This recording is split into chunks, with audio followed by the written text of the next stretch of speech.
El pensamiento del día es un material de difusión que realizamos personas de buena voluntad que contribuimos con nuestro servicio a lograrlo.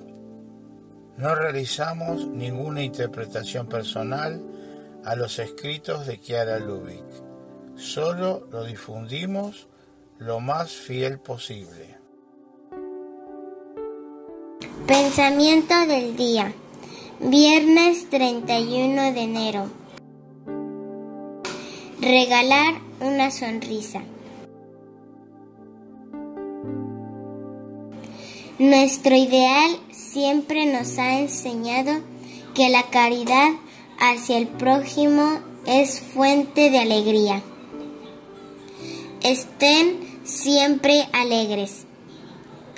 Tenemos que estar siempre contentos. En definitiva, tenemos que ser nosotros mismos.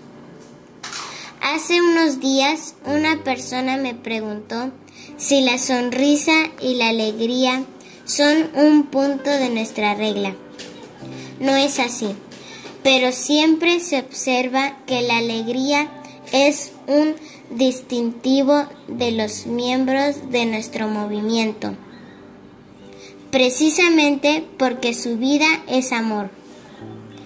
Cuanto más ardiente sea el amor, más aumentará la alegría y tendremos mucha para dar al mundo. Chiara Lubich, el amor al hermano.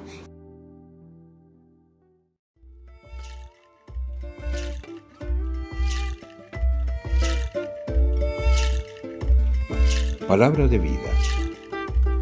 Enero de 2025. ¿Crees esto? Evangelio de San Juan, capítulo 11, versículo 26.